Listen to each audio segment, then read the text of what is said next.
सतगुरुदेव की देखिए, जय। सर्वसंग से प्रार्थना है। सत्संग प्रारंभ हो रहा है। कृपया सत्संग स्थल पर शांति पूर्वक विराजमान होकर के श्रद्धा से सत्संग सुने। परमेश्वर की प्यारी आत्माओं से पुनर्निवेदन है, सत्संग प्रारंभ हो रहा है। कृपया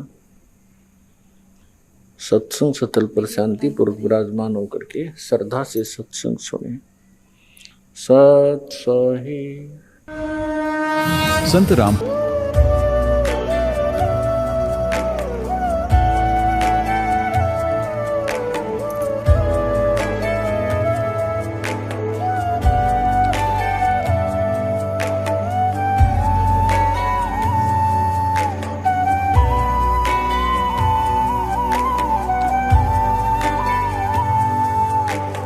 गीता 18 के श्लोक नंबर 62 में भगवान स्वयं कह रहे हैं कि अर्जुन उस परमेश्वर की शरण में जा जिसकी कृपा से परम शांति व शाश्वत स्थान अर्थात सतलोक को प्राप्त होगा।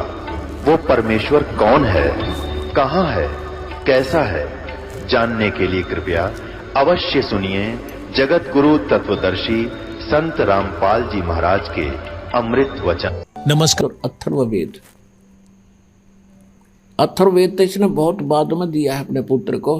पहले ये 3 वेद दिए थे, उसमें से भी कुछ पोर्शन अलग से रख लिया था। तो कहने का भाव ये है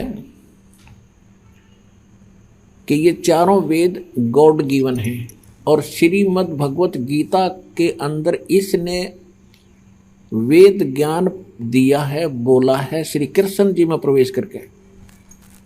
तो जो वेदों से मेल खाता है श्रीमद् भगवत गीता का ज्ञान, वो सही है, और वही सूक्ष्म वेद से भी यदि मेल खाता है तो सही है। और जो इनसे मेल नहीं खाता है, गीता में जो इसका अपना ज्ञान है वो इसके घर का है, वो हमने नहीं मानना है जो श्रीमद् भगवत गीता में। अब आपको दिखाते हैं अध्याय नंबर 3 का श्लोक नंबर 3 में क्या कहा है। हे निष्पाप, ये भगवान बोला है, ये इतने को भगवान श्री कृष्ण महाराज बोले, इतनी अकल थी, यो काल बोल रहा है इसमें।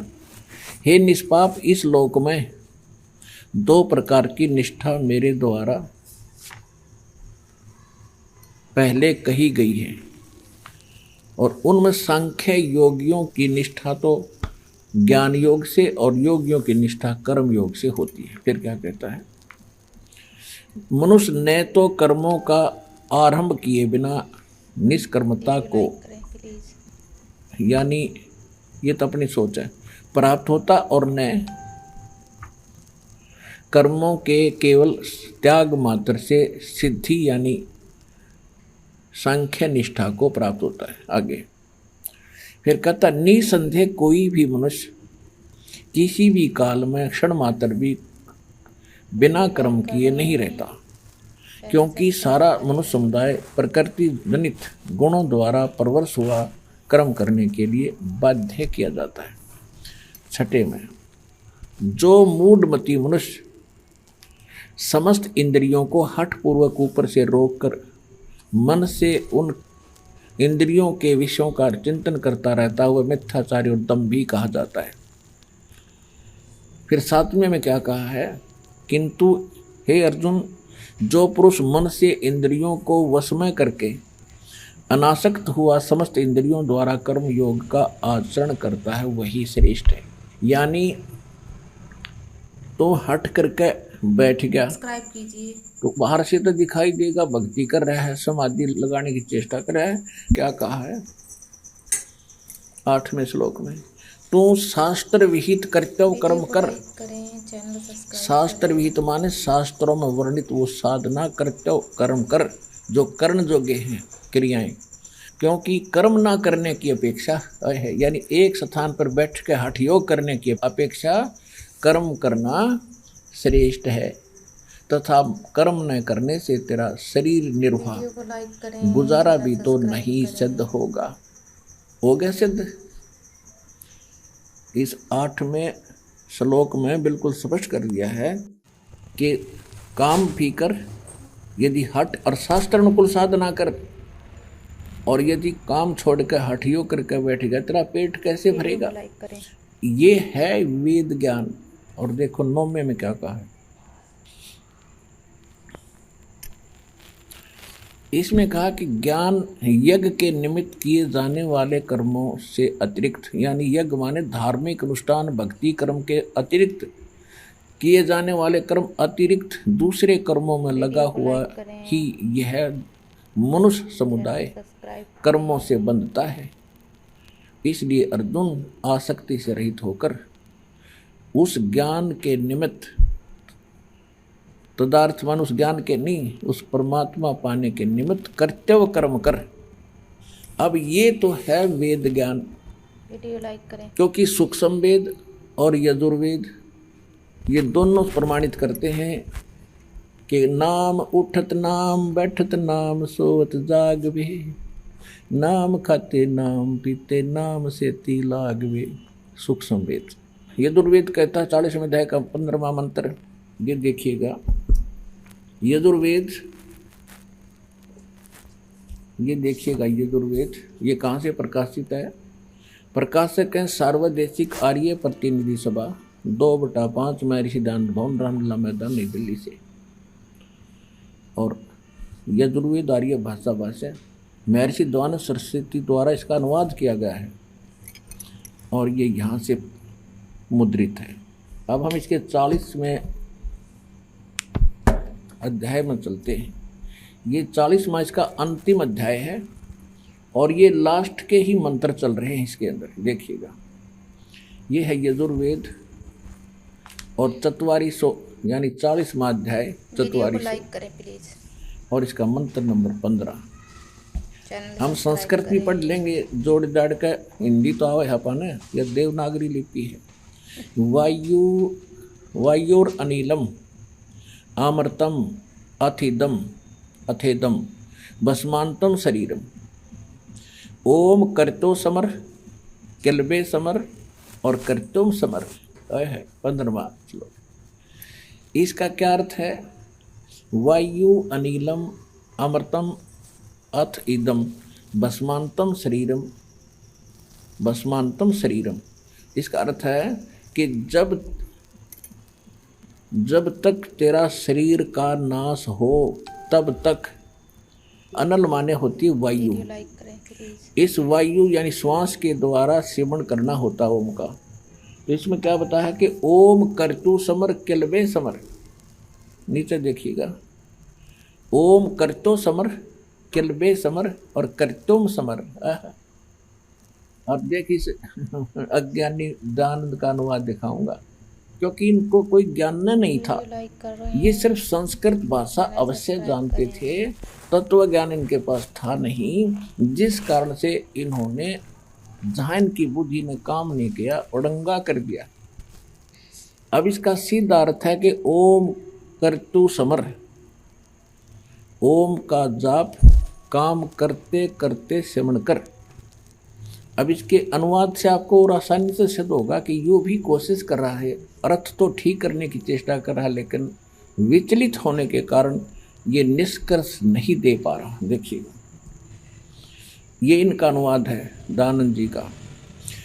कर्तो माने कर्म करने वाले जीव तू शरीर छूटते समय, ये ओम लिखा है, ये ओम लिखा, इसने जैसे ये कर्तु है, कर्तु का अर्थ कर दिया कर्म करने वाले जीव, बिल्कुल ठीक है। और ओम का भी यहाँ अर्थ लिखना था, ओम ही लिखना था। ओम माने ओम को, समर माने समण कर, किलबे माने अपने सामर्थ्य के लिए परमात्मा और उनके अपने स्वरूप का स्मरण माने समण कर, कर्तव्य माने अपने किए का स्मरण कर। वायु माने धनजा दिवायु, अनल माने कारण रूप वायु को, कारण रूप वायु, अमृतम अविनाशी कारण को धारण करता अथ, इसके अनंतर इदम इस शरीर नष्ट, शरीरम नष्ट होने वाला, सुखादि का आश्रय शरीर, भस्मांतम अंत में भस्म होने वाला। तो ऐसा जान, कोई अर्थ है इसका? कोई सिर पैर है इसके अर्थ का?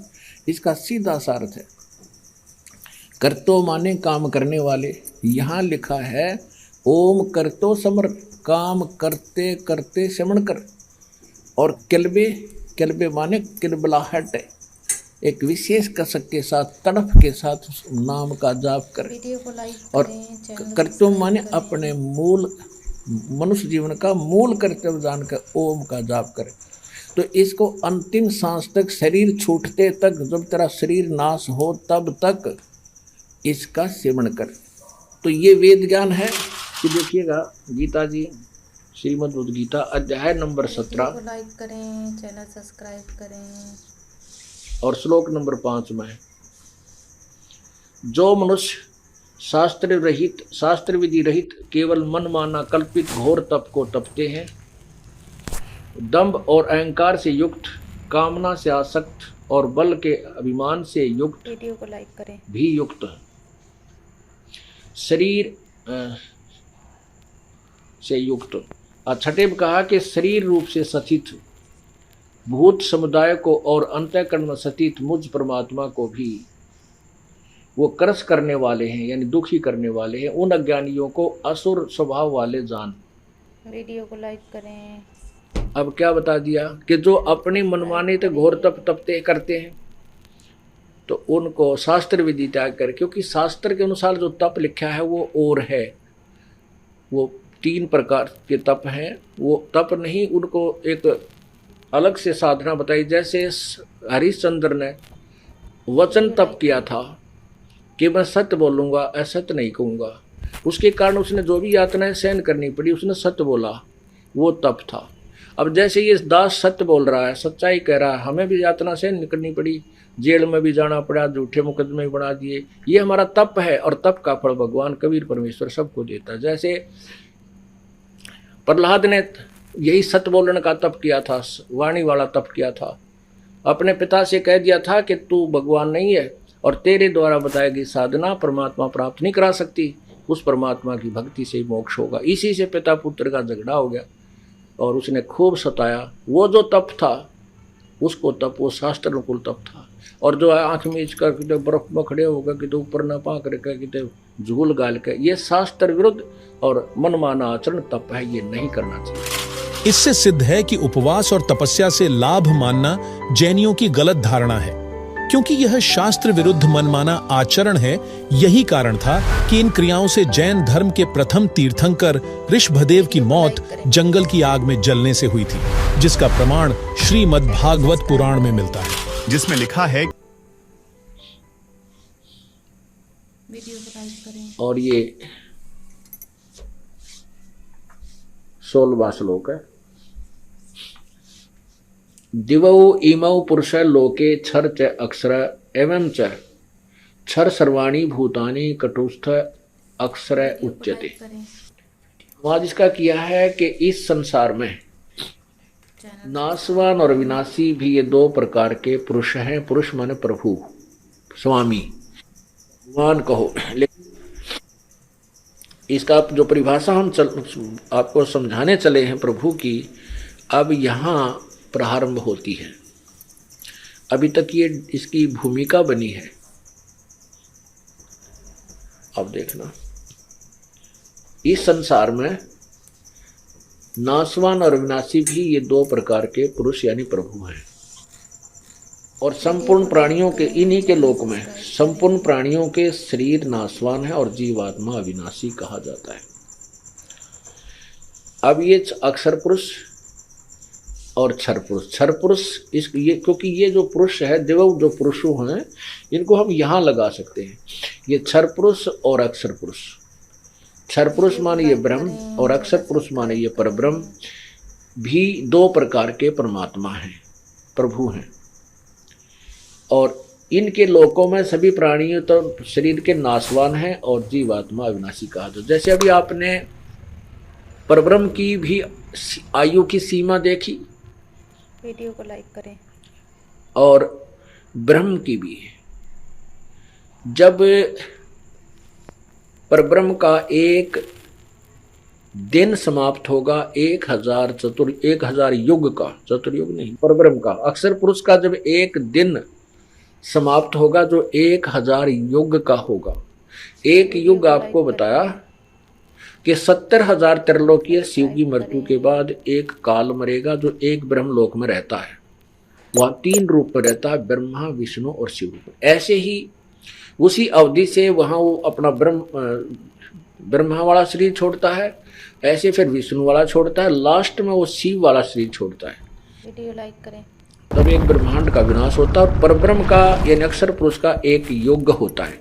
ऐसे 1000 युग का जब परब्रह्म का दिन समाप्त होता है तो 21 ब्रह्मांड का विनाश होता है। इस ब्रह्म के काल के 21 ब्रह्मांड का विनाश हो जाता है और ये सभी प्राणी परब्रह्म के लोक में अलग अलग स्थान पर रख दिए जाते हैं।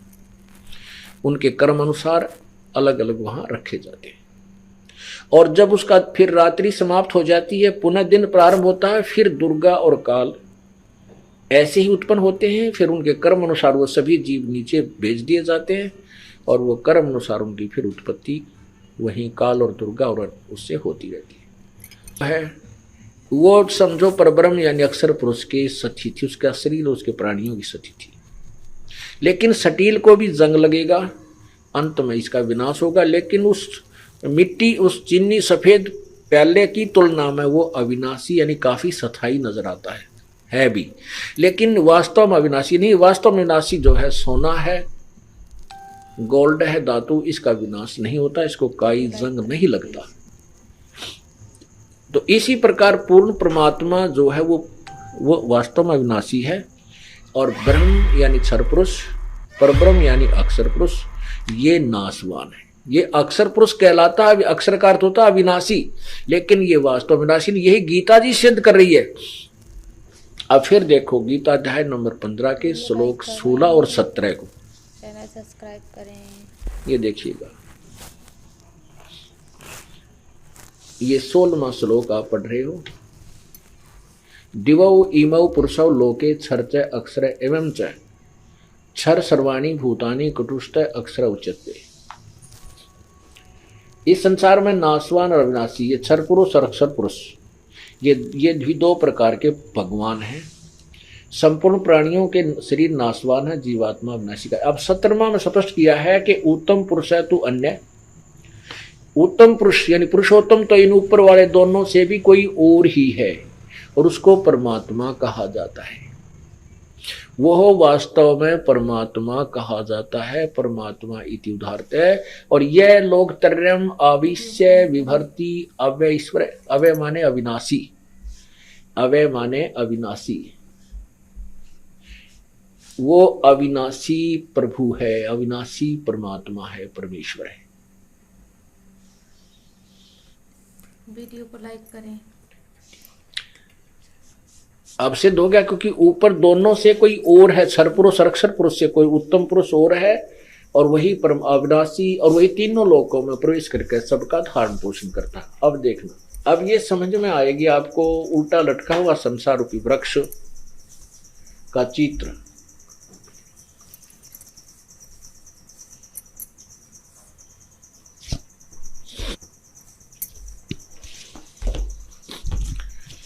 अब यहां ये जड़ है।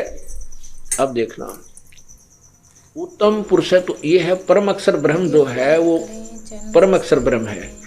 और ये ऊपर को जड़ वाला ये पूर्ण परमात्मा है।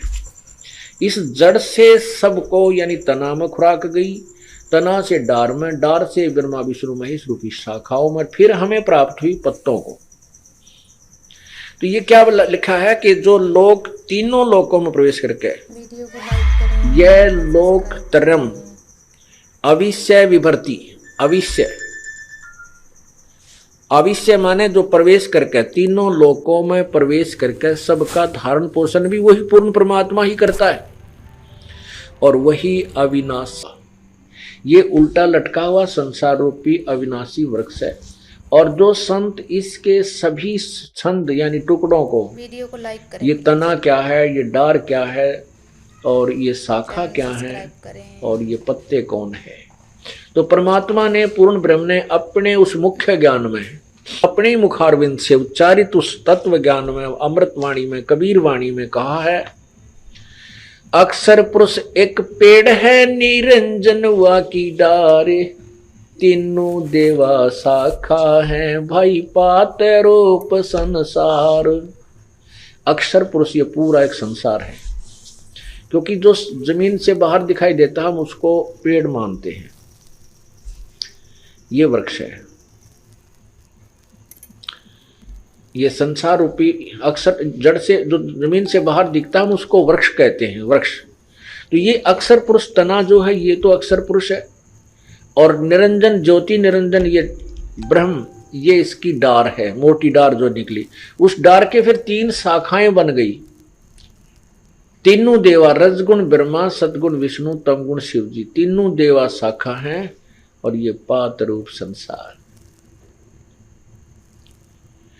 ये परमात्मा ने स्वयं बताया है कि अक्षर पुरुष एक पेड़ है। अक्षर, क्षर पुरुष और अक्षर पुरुष, ये अक्षर पुरुष है, ये क्षर पुरुष है, और ये तीनों देवा, रजगुण ब्रह्मा, सतगुण विष्णु, तमगुण शिव जी रूपी शाखाएं हैं, और ये पात रूप संसार है।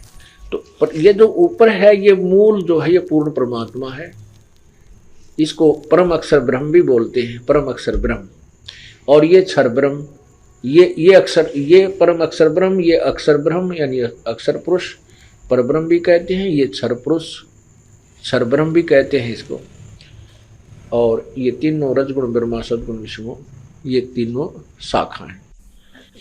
अब पढ़िए ज्ञान, अब समझ में आएगा गीता जी वाला।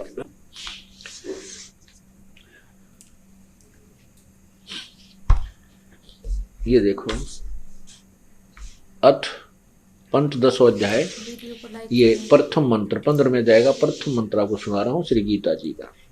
आदि पुरुष परमेश्वर मूल वाले, ऊर्ध्व मूलम, ऊपर को, ऊर्ध्व माने ऊपर को, मूल वाला, और अधः माने नीचे को। इन्होंने लिखा ब्रह्मा रूप मुख, मुख्य शाखा वाले, ब्रह्मा रूप मुख्य शाखा वाले नहीं, अधः शाखम, नीचे को शाखा वाला।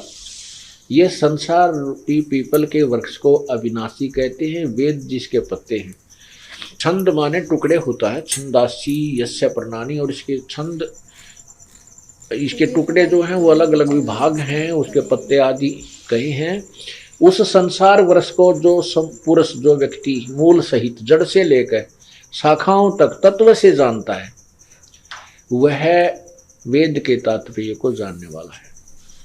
तम यह वेद, उसको जो जानता है, वेद माने जानना भी होता है, ज्ञान होता है। स वेदविद, उस वह वेद के तात्पर्य को, अर्थात वो तत्वदर्शी संत है जो इन पूरे संसार रूपी वृक्ष के विभाग सहित बता देता है कि ये तना कौन है, ये जड़ कौन है, ये तना कौन है, ये डार कौन है, और ये शाखाएं क्या है, पत्ते क्या है तत्वदर्शी संत है।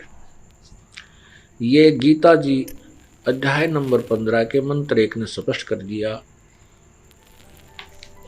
पेट के लिए घूमते फिरते हो, व्यापार करते हो, और एक दिन में करोड़ों जीवों को मार के विश्राम करते हो, और कहता मैं पाप नहीं करता, और तुम्हारे दोनों अकाउंट लिखे जाते हैं, पुण्य अलग से पाप अलग से, और तुम्हें दोनों भोगने पड़ते हैं। और वो हमारे पास वो भक्ति है कि तुम्हारे इन पापों को एक पल में नाश कर देंगे, और आगे ऐसी भक्ति विधि बता देंगे जो प्रतिदिन, जैसे कर्मवश जो पाप आपके होते हैं उनको प्रतिदिन साधना बताई जाती है। जैसे आप वस्त्र पहनते हो, डेली पहनते हो, मैला हो जाता है, उसको साबुन और जल से साफ कर लिया, सुबह फिर स्वच्छ हो गया। तो ऐसी जो साधना मेरे पास है, परमात्मा कहते हैं कबीर जी, कि उससे आपके प्रतिदिन किए जाने वाले उन मैलों का भी, पापों का भी नाश होगा।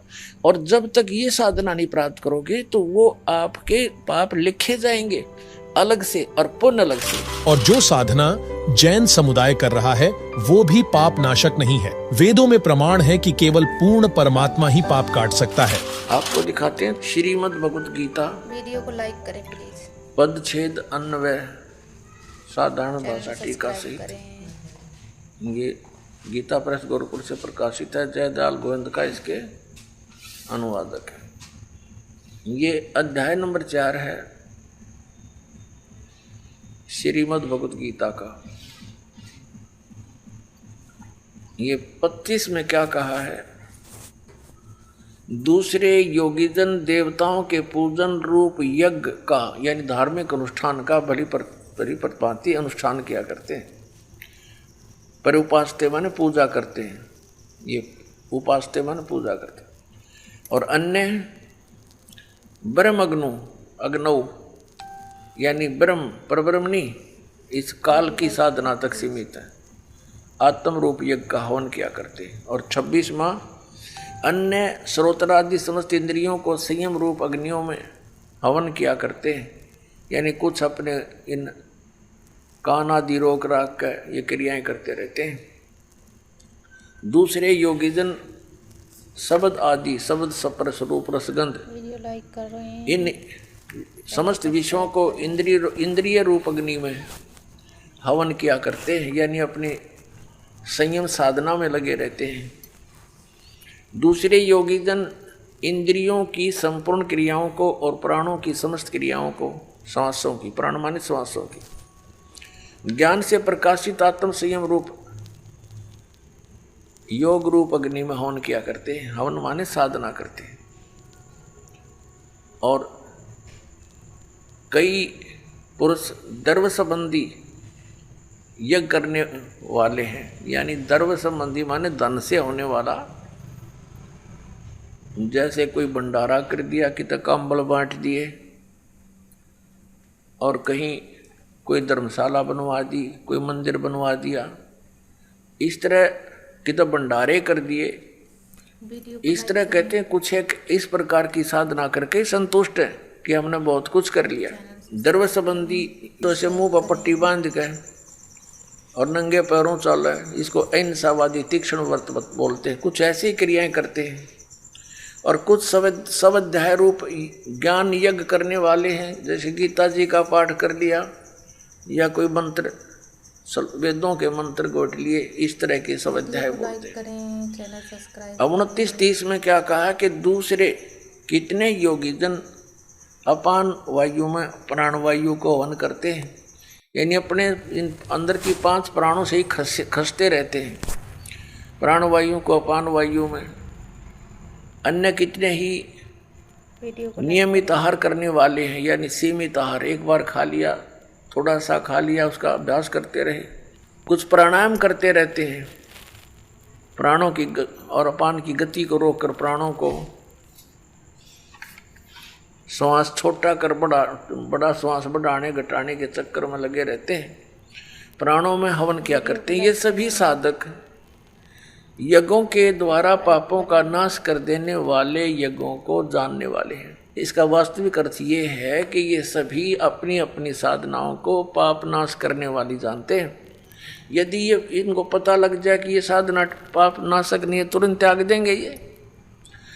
यदि यही सही होते, फाइनल होते, तो चौथे अध्याय के 32वें श्लोक में गीता जानदाता ये नहीं कहता कि और विस्तार के साथ वहाँ लिखी हुई है। अब और विस्तार क्या रह गया, जितने डले डोने थे सारे लिख कर रखे, इसमें बता रखे।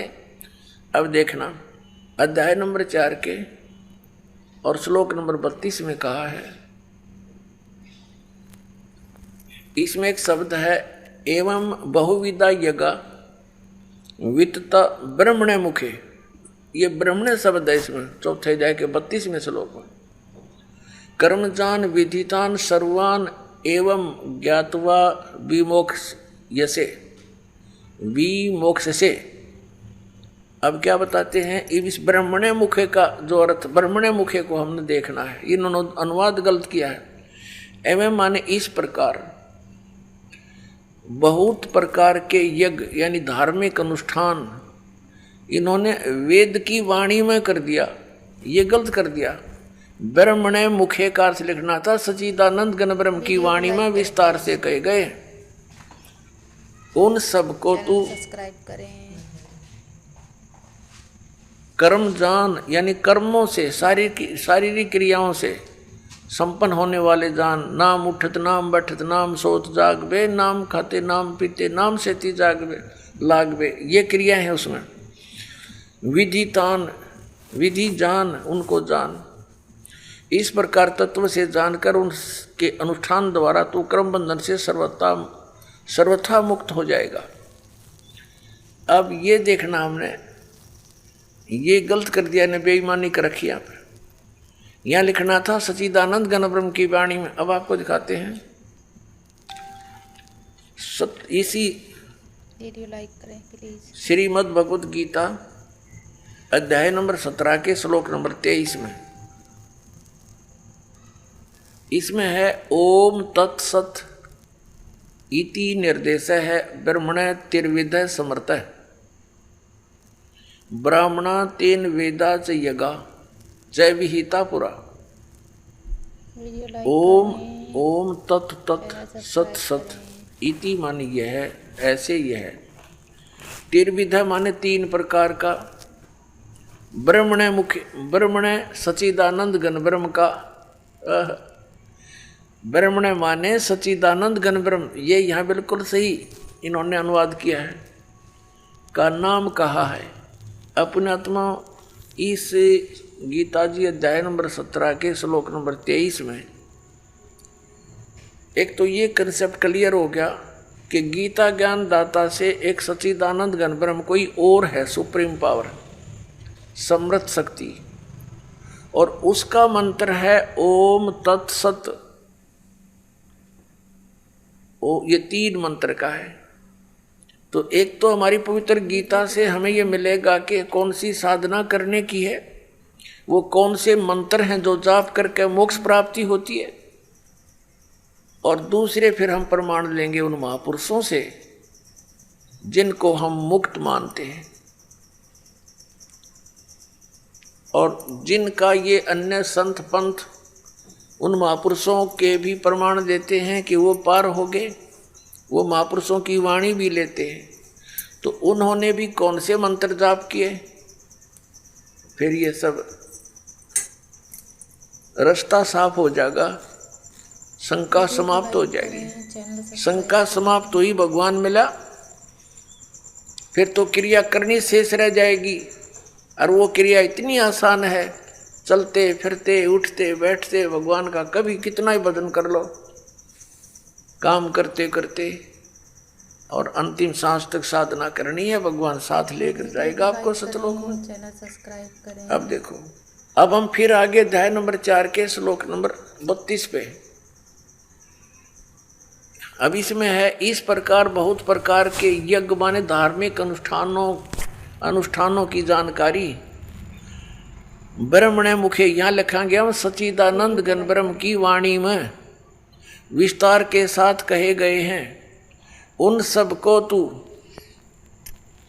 कर्म जान, यानी शारीरिक क्रियाओं द्वारा संपन्न होने वाले जान। इस प्रकार तत्व से जानकर उनके अनुष्ठान द्वारा कर्म बंधन से सर्वथा मुक्त हो जाएगा। इस अध्याय नंबर गीता अध्याय नंबर 4 के श्लोक नंबर 32 का सारांश है कि गीता ज्ञानदाता कह रहा है कि एक सच्चिदानंद घन ब्रह्म की वाणी में, जो उस सच्चिदानंद घन ब्रह्म ने यानी परम अक्षर ब्रह्म ने, पूर्ण परमात्मा ने आकर अपने मुख कमल से जो ज्ञान दिया है, वो वाणी मुखे, मुखे माने मुख कमल से उच्चरित वाणी में, मुख से बोले गए उस ज्ञान में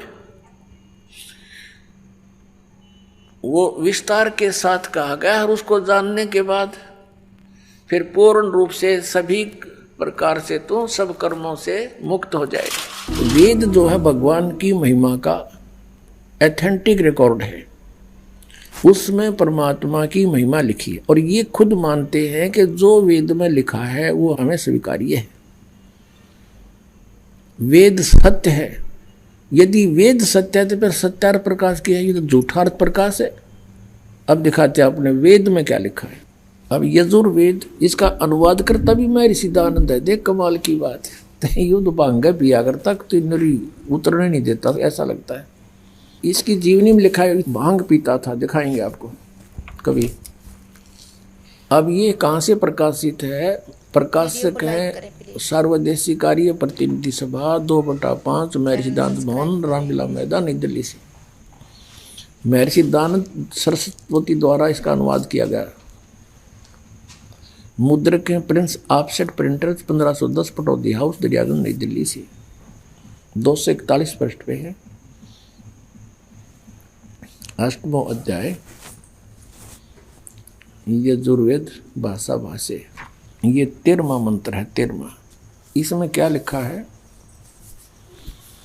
देव कर्तस्य ऐनस्य अवजनम असि, मनुष्य कर्तस्य ऐनस्य अवजनम असि, पितर कर्तस्य ऐनस्य अवजनम असि, आत्म कर्तस्य ऐनस्य अवजनम असि, अन्नस्य अवजनम असि। ओए होए। अब इसका अनुवाद यहाँ किया इन्होंने 242 पृष्ठ पे। ये 241 पर हम पढ़ रहे थे। यहाँ देखो 242 पर। अब यहाँ इसका थोड़ी बहुत कोई उतर गई होगी इसकी भांग है।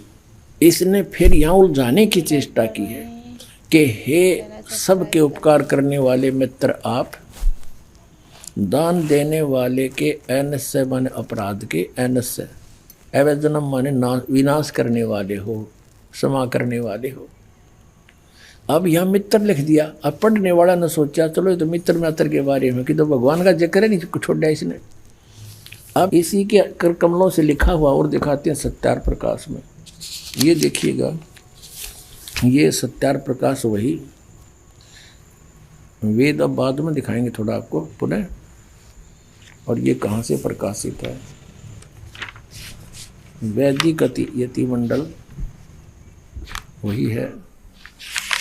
और ये दान मठ वीडियो को लाइक करें, गोहाना मार्ग से प्रिंटेड है। आचार्य प्रिंटिंग प्रेस रोहतक से। दान मठ गोहाना मार्ग रोहतक से। इसके प्रथम समोल्लास में और पृष्ठ नंबर 18 पे ये नीचे क्या कहता है कि जो सबसे स्नेह करे, सबको प्रीति करने योग्य है, वह परमेश्वर सबका सच्चा मित्र है। इससे परमेश्वर का नाम मित्र है।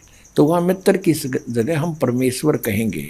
बिल्कुल यहाँ है ही परमेश्वर की महिमा। वेद कोई मित्रा की थोड़ी है। और दान देने वाले के पाप मित्र के नाश करेगा, बता कोई बात है? तो ये मित्र परमेश्वर का नाम लिख दिया इसने।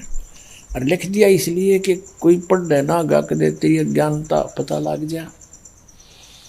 तो पढ़ेगा तो नहीं सोचेगा कोई मित्र के बारे में बोल रखे। एक बार हमारा जो करोथा कांड इन्होंने करवाया, इसका यही कारण था। दास ने यही जो स्टेटमेंट आज आपको बता रहा है समाचार पत्रों में निकाल दी। और आर्य समाज के आचार्यों को पता लग गया कि तुम्हारा रोजगार गया। जय दयानंद की अज्ञानता का पता लग गया हमारे दयानंद के अनुयायियों को। ये सारे भागेंगे यहाँ से, तुम्हें फिर चंदा मिला को नहीं। तो हमने ये नो का नो लिखा था, फोटो स्टेट तो नहीं किया था, ऐसे लिख कर भेजा था कि ये ऐसे बोलता सत्यार प्रकाश में और यजुर्वेद में ऐसे लिखा है। तो इन्होंने जवाब दिया फिर उसका पेपर में, समाचार पत्र में, कि रामपाल तो संस्कृत ना जानता, यो के जाने वेदों के बारे में। वो तो दयानंद जी तो महर्षि थे, उन्होंने समाधि लाला के वेदों के अर्थ निकाले हैं। और वहाँ पर मित्र शब्द लिखा है, परमेश्वर के बारे में नहीं लिखा है। अब आम आदमी इतना प्रभावित था इन नकली ऋषियों से कि वो सच्चे हैं और अन्य व्यक्ति कुछ भी कहता रहो वो सही लिख कर गए होंगे। इसलिए परमात्मा ने दया करी इस प्रोजेक्टर की, और ताकि आप स्वयं देख सकें। अब यहाँ मित्र का अर्थ परमेश्वर है इन्हीं के शब्दों में। अब पढ़ेंगे, देखो अब हम यजुर्वेद पर आगे हैं। सत्यार प्रकाश रख दिया है। अब इसके हम 8वें अध्याय के वही 13वां मंत्र पढ़ रहे हैं। हे सब के उपकार करने वाले मित्र यानी परमेश्वर आप, देव कर्तस्य दान देने वाले के, ऐनस्य माने अपराध के, पाप के।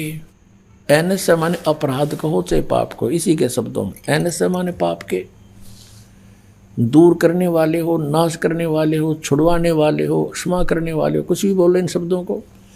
ऐनस्य माने पाप के, ऐनस्य माने अपराध कहो चाहे पाप कहो, नाश करने वाले हो, दान देने वाले के। और मनुष्य कर्तस्य साधारण मनुष्य के किए हुए अन्य सामान्य अपराध यानी पाप के विनाश करने वाले हो। ओए होए।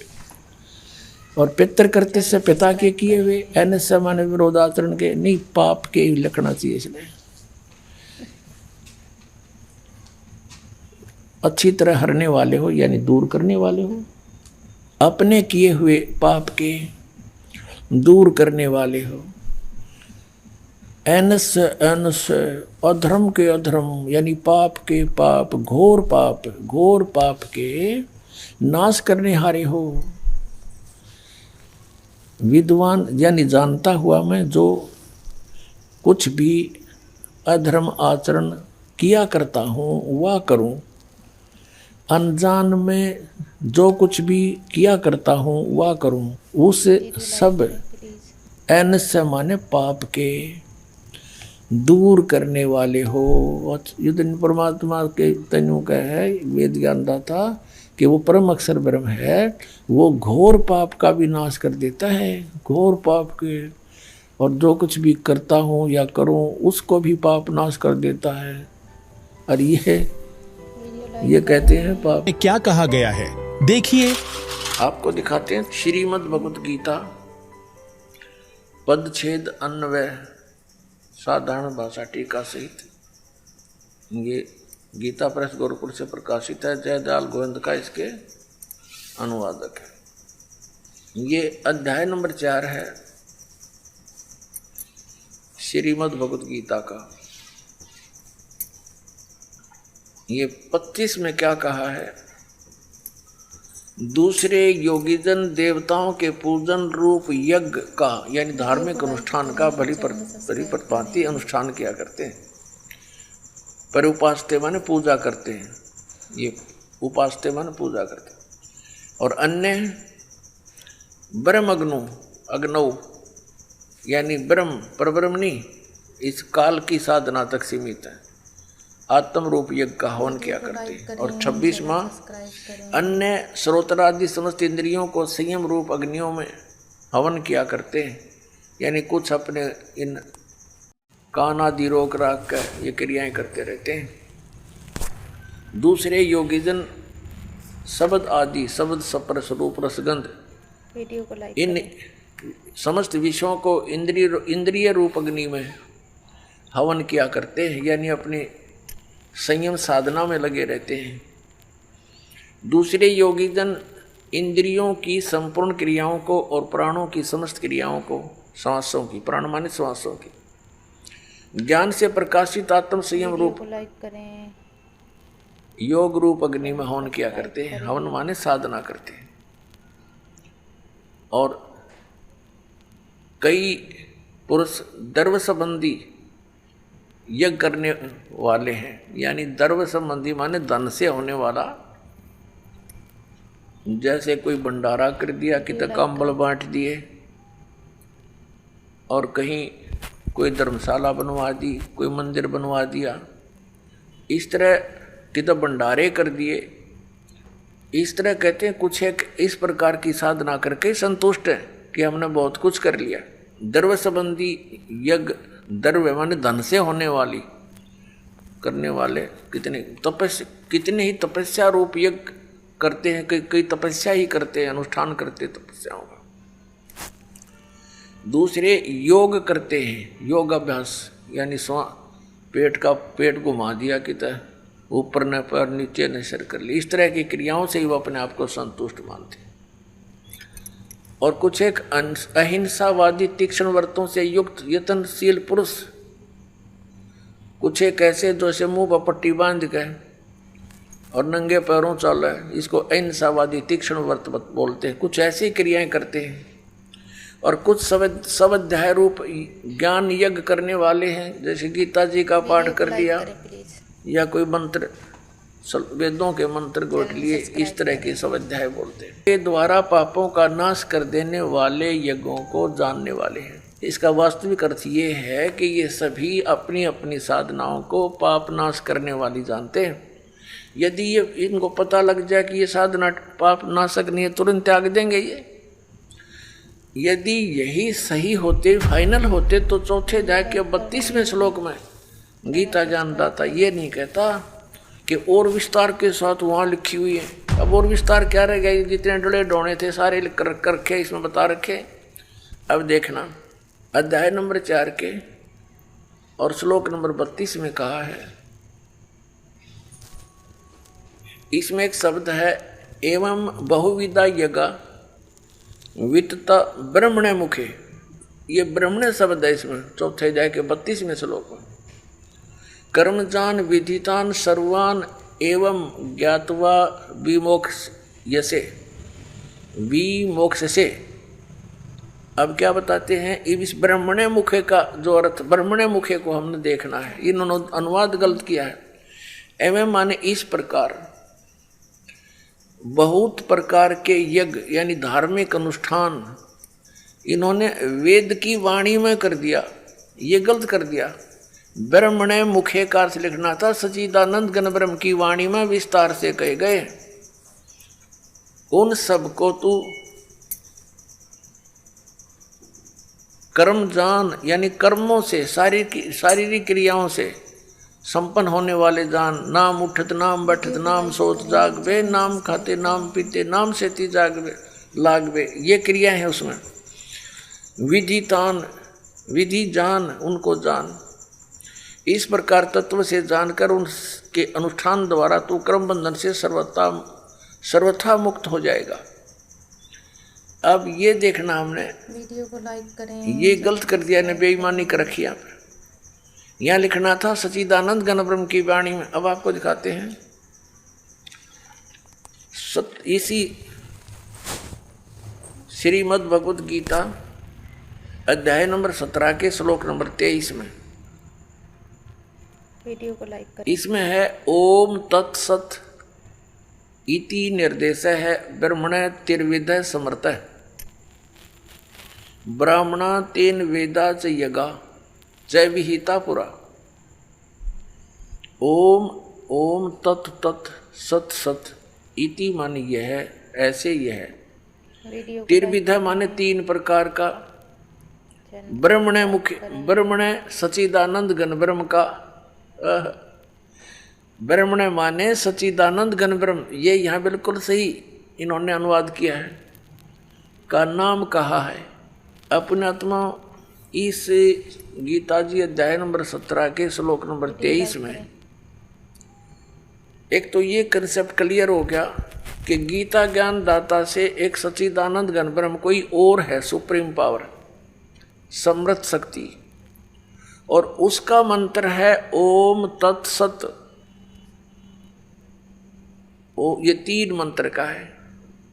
तो एक तो हमारी पवित्र गीता से हमें ये मिलेगा कि कौन सी साधना करने की है, वो कौन से मंत्र हैं जो जाप करके मोक्ष प्राप्ति होती है, और दूसरे फिर हम प्रमाण लेंगे उन महापुरुषों से जिनको हम मुक्त मानते हैं और जिनका ये अन्य संत पंथ उन महापुरुषों के भी प्रमाण देते हैं कि वो पार हो गए, वो महापुरुषों की वाणी भी लेते हैं। तो उन्होंने भी कौन से मंत्र जाप किए, फिर ये सब रास्ता साफ हो जाएगा, शंका समाप्त हो जाएगी। शंका समाप्त हुई, भगवान मिला, वीडियो को लाइक करें। फिर तो क्रिया करनी शेष रह जाएगी, और वो क्रिया इतनी आसान है, चलते फिरते उठते बैठते भगवान का कभी कितना ही भजन कर लो, काम करते करते, और अंतिम सांस तक साधना करनी है, भगवान साथ लेकर जाएगा आपको सतलोक में। अब देखो, अब हम फिर आगे अध्याय नंबर 4 के श्लोक नंबर 32 पे। अब इसमें है इस प्रकार बहुत प्रकार के यज्ञ माने धार्मिक अनुष्ठानों की जानकारी ब्रह्मणे मुखे, यहाँ लिखा गया हम सच्चिदानंद घन ब्रह्म की वाणी में विस्तार के साथ कहे गए हैं। उन सब को तू कर्म जान यानी शारीरिक क्रियाओं द्वारा संपन्न होने वाले जान। इस प्रकार तत्व से जानकर उनके अनुष्ठान द्वारा कर्म बंधन से सर्वथा मुक्त हो जाएगा। इस अध्याय नंबर गीता अध्याय नंबर 4 के श्लोक नंबर 32 का सारांश है कि गीता ज्ञानदाता कह रहा है कि एक वीडियो लाइक कर रहे हैं। सच्चिदानंद घन ब्रह्म की वाणी में जो उस सच्चिदानंद घन ब्रह्म ने यानी परम अक्षर ब्रह्म ने पूर्ण परमात्मा ने आकर अपने मुख कमल से जो ज्ञान दिया है वो वाणी मुखे माने मुख कमल से उच्चरित वाणी में मुख से बोले गए उस ज्ञान में वो विस्तार के साथ कहा गया और उसको जानने के बाद फिर पूर्ण रूप से सभी प्रकार से तो सब कर्मों से मुक्त हो जाएगा। छठे अध्याय के 16वें श्लोक में फिर ये भी कहा कि अर्जुन यह योग न तो बहुत खाने वाले का और न बिल्कुल न खाने वाले का। बहुत खाना तो यूँ है पेट डडी पक्का खा ले अंगड़ाई टूटे भक्ति हो को ना, और बिल्कुल न खाना व्रत रखना भी गीता में मना है। और ये व्रत रखवाओ एकादशी का ये कहाँ से लाए। और न बहुत सहन करने वाले सोने वाले का और न अधिक जागने वाले का सिद्ध होता है। यानी 16वें में तो ये भी कंसेप्ट क्लियर कर दिया है कि व्रत रखना भी व्यर्थ है। तो ये लोक वेद है, दंत कथा है, इनकी वेद शास्त्र विधि रहित ज्ञान है, उसके करने से कुछ भी लाभ नहीं होगा। गीता जी अध्याय नंबर 16 के श्लोक नंबर 23 के अनुसार, जिससे स्पष्ट हुआ कि जैन धर्म द्वारा की जाने वाली शास्त्र विरुद्ध भक्ति क्रियाओं से साधक को कोई लाभ प्राप्त नहीं होगा। वहीं जैन अनुयायी का मानना है कि भक्ति साधना में शरीर को कष्ट देना अत्यधिक लाभदायक है, जबकि वास्तव में इस तरह का अभ्यास और विश्वास व्यर्थ है जो कि नरक की ओर ले जाता है। इसलिए इन क्रियाओं से मोक्ष अर्थात निर्वाण प्राप्त करने की कल्पना करना अपने पैर पर कुल्हाड़ी मारने के समान होगी, क्योंकि शास्त्र विरुद्ध होने से इससे कोई लाभ नहीं होगा। शरीर का पूरा जूस निकल जाता था वो शैतान भागने के बाद में।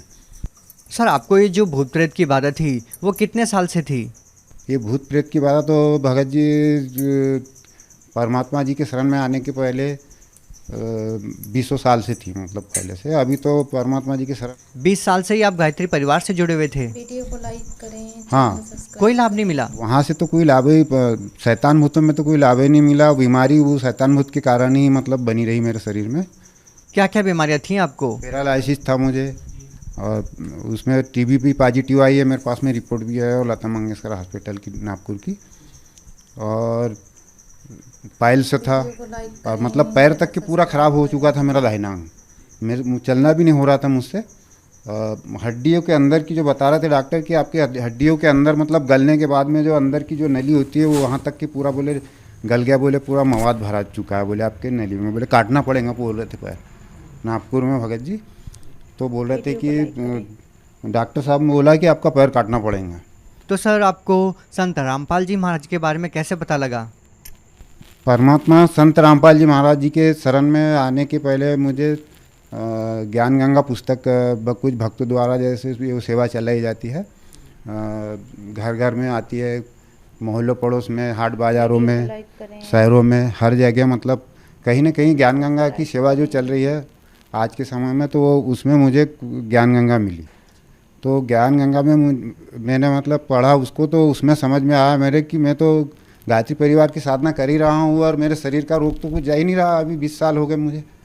सर आपने संत रामपाल जी महाराज जी से नाम दीक्षा कब ली? परमात्मा संत रामपाल जी महाराज जी से नाम दीक्षा 2013 सितंबर महीने में ली। तो सर आपको जो 20 साल से भूत प्रेत की बाधा थी, टीबी की बीमारी थी, आपको पैरालाइसिस की बीमारी थी, क्या संत रामपाल जी महाराज से नाम दीक्षा लेने के बाद आपको कोई लाभ मिला? हाँ जी, जैसे ही मैंने संत रामपाल जी महाराज जी से नाम दीक्षा ली वैसे ही मुझे लाभ होना शुरू हो गया। धीरे धीरे करके भगत जी सर जी मेरे जो दाहिने अंग का जो दर्द था वो भी कम हुआ, और उसके साथों साथ में भंडारा वगैरह भी करने लग गया। मैं पहले तो खाना भी नहीं खाता था, मेरा वजन भी कम हो गया था और चक्कर आते थे, तो काम भी कुछ बनता नहीं था। इस प्रकार से तो धीरे धीरे करके परमात्मा स्वरूप रामपाल जी महाराज जी से नाम दीक्षा लेने के बाद में 2-3 महीने में भगत जी धीरे धीरे पूरा ही आराम हो गया मुझे। जो मुझे टीबी की समस्या थी इससे भी पूरा आराम हुआ। अभी इसके बाद में जो अभी मैंने सन 2000 में अपना 2020 में करा है, रिपोर्ट है मेरे पास में, तो उसमें पूरा मुझे पूरा फ़ायदा है, मुझे कोई बीमारी नहीं है। तो सर आपको जो 20 साल से टीबी की बीमारी थी, पैरालिसिस की बीमारी थी, संत रामपाल जी महाराज जी से नाम दीक्षा लेने के बाद ठीक हो गई, तो हम आपसे ये जानना चाहेंगे कि क्या जो व्यक्ति आपकी तरह संत रामपाल जी महाराज से नाम दीक्षा लेंगे तो क्या उनको भी कोई लाभ मिलेगा? हाँ जी, परमात्मा स्वरूप संत रामपाल जी महाराज जी से जो नाम दीक्षा लेंगे तो उनको लाभ अवश्य मिलेगा, क्योंकि इसी भक्ति से पूर्ण परमात्मा मोक्ष मार्ग भी मिलेगा और जो भूत प्रेत की जो बाधाएं हैं वो इसी भक्ति से दूर होगी। और खास कारण बीमारी का भगत जी सर जी की वही है कि भूत प्रेत ही उस बीमारी को उत्पन्न करते हैं। भूत प्रेत से पहले आदमी परेशान होता है, उसके बाद में फिर उसको बीमारी पकड़ती है। तो भूत प्रेत जब परेशानी नहीं करेंगे तो परमात्मा के द्वारा नाम दीक्षा मंत्र से बहुत बढ़िया मुझे जैसा आराम हुआ, वैसे नियम में रह के अगर भक्ति करेंगे परमात्मा जी की, उनके बताए अनुसार नियम में रहेंगे तो ज़रूर फायदा होगा। सर आप भगत समाज को क्या संदेश देना चाहते हैं? सर जी मैं क्या दे सकता हूँ, संदेश नहीं, प्रार्थना कर सकता हूँ कि संत रामपाल जी महाराज जी के शरण में आए और अपने जो कष्ट है, जैसे मुझे थे, प्रेत बाधाएँ थी, प्रेत बाधा के कारण बीमारी भी बहुत सारी थी, पूरा अंग पूरा खराब हो चुका था मेरा। तो संत रामपाल जी महाराज जी से दीक्षा लेकर उनके बताए अनुसार नियम में रह के भक्ति करेंगे तो ज़रूर फायदा होगा। सर बहुत बहुत धन्यवाद। धन्यवाद।